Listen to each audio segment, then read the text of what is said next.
تاریخ رہی ہے ہندوستان کی کہ وہ کسی بھی سوورن کنٹری کے انٹرنل افیئرز پہ بات نہیں کرتے، نہ وہ اس میں انٹرفیئر کرتے ہیں، ورنہ آج ان کا بھوٹان سے لے کر اور بنگلہ دیش تک پہ قبضہ ہوتا ہے۔ لیکن آپ کی بات بھی درست ہے۔ انڈیا کو جہاں داخل ہونا ہوتا ہے وہ داخل ہوتی ہے۔ ایسٹ پاکستان میں کیا انڈین فوج داخل نہیں ہوئی تھی بنگالی مسلمانوں کے ساتھ مل کر؟ تو کیا بلوچوں کے لیے وہ جذبہ نہیں رکھ سکتی انسانیت کے نام پہ، ہیومینٹی کی بنیاد پر؟ کیا وہ پشتونوں کے لیے نہیں رکھ سکتی؟ کیا وہ ان مہاجروں کے لیے جو انڈیا کے ہی رہنے والے ہیں، جن کے آباء و اجداد کی قبریں یادگاریں آج بھی انڈیا میں ہیں؟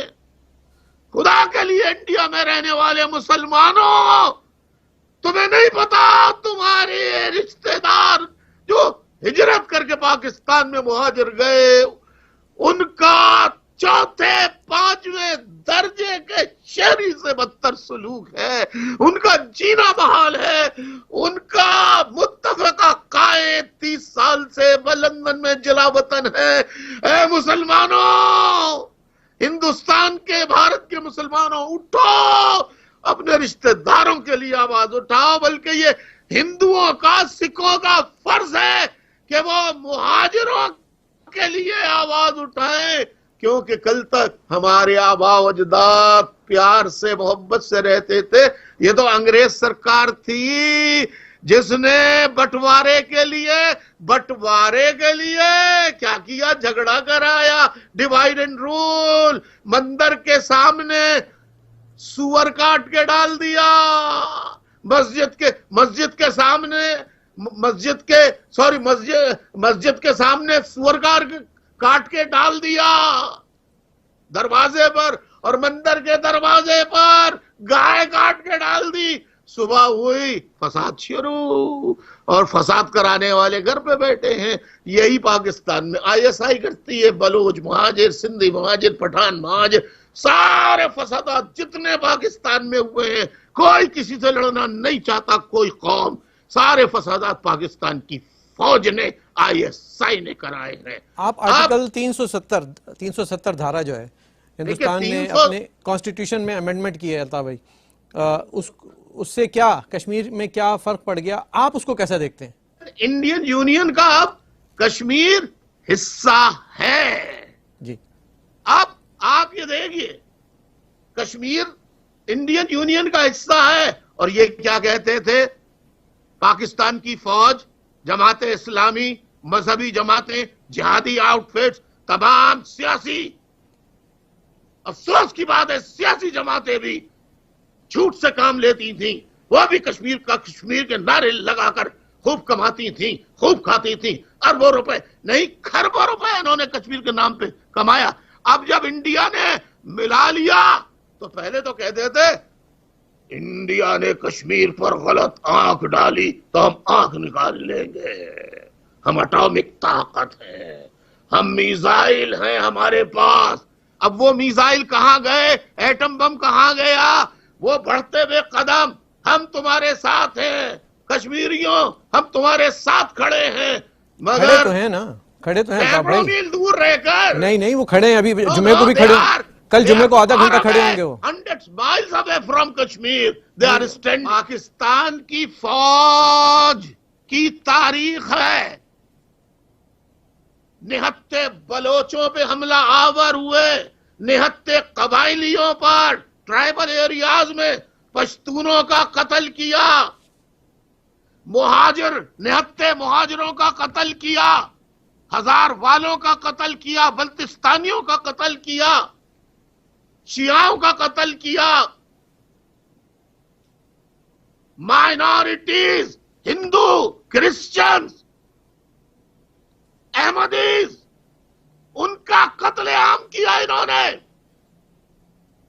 وہ نہتے تھے صاحب، ان کو 72 سالوں میں عادت پڑ گئی ہے نہتوں کو مارنے کی۔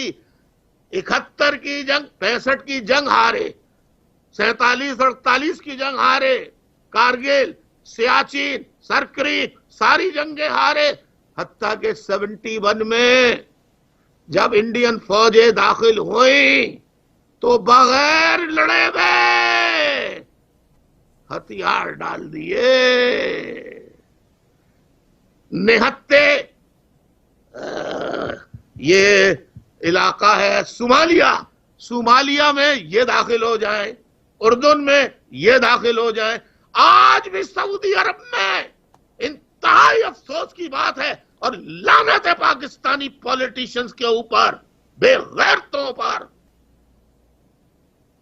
جو خاموش بیٹھے ہیں, اور لعنت ہے اس راحیل شریف سابقہ چیف آف آرمی سٹاف پر جو سعودی عرب میں بیٹھ کر اپنے یمنی مسلمان بھائیوں پہ حملے کروا رہا ہے. اور میرے پاس اس وقت فوٹو نہیں ہے خدا کی قسم, ورنہ میں آپ کو دکھاتا. ابھی جب مودی نے سعودی عرب کا دورہ کیا اور اس کو جھپیاں دے رہے تھے, حق کر رہے تھے مودی کو, کنگز پرنس اور پرنسز بھی دور سے آداب کر رہی تھی مودی صاحب کو. بڑے لکی ہیں مودی صاحب. تو آپ دیکھیے بے شرمی بے غیرتی کی انتہا. حفاظت کے لیے پیچھے کل تک یہ راحیل شریف ہمیں بتاتا تھا انڈیا دشمن, اور انڈیا کا پرائم منسٹر سعودی عرب میں بادشاہوں سے مل رہا ہے, ان کی کیبنٹ سے مل رہا ہے اور پیچھے راحیل شریف کھڑے ہو کر ان کی حفاظت کر رہا ہے. اس سے بڑی بے غیرتی آپ اس فوج سے یہ سمجھتے ہیں کہ یہ کشمیر کو آزاد کرائے گی؟ دنیا میں 200 کے قریب ممالک ہیں, سب ملکوں کی 199 ملکوں کی اپنی اپنی فوجیں ہیں, لیکن ایک ملک ایسا ہے جس کا ایک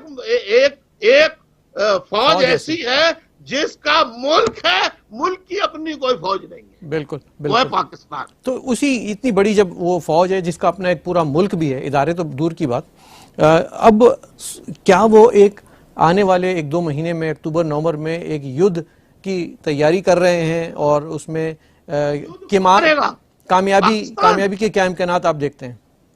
یدھ پاکستان کرے گا سننے میں آ رہا ہے. کیوں آپ لطیفہ سنا رہے ہیں انیس فاروقی صاحب؟ یدھ پاکستان کرے گا. حالات بتا میں یہ کہتا ہوں بلوچوں کو, مہاجروں کو, پشتونوں کو, بلوچ سرمچاروں کو, پشتون نیشنلسٹ قوم پرست سچے ان کو اور مہاجروں کو جتنا فوج کے پاس اسلحہ ہے اس کا کوارٹر اسلحہ دے دیں.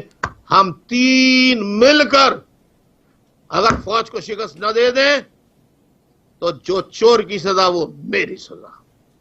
لیکن ہندوستان سے جنگ اگر کرتے ہیں, ایک چھوٹی جنگ ہوتی ہے کشمیر کے مدعے کو لے کر, آپ کیسے دیکھتے ہیں اس کو؟ پھر تو اس کا مجھے اگر یہ اقدام پاکستان نے اٹھایا تو کشمیر ہی خالی اینیکس نہیں ہوا ہے, پاکستان بھی اینیکس ہو جائے گا انشاءاللہ بھارت کے ساتھ. یعنی کہ ان میں دم خم نہیں آپ دیکھ رہے ہیں؟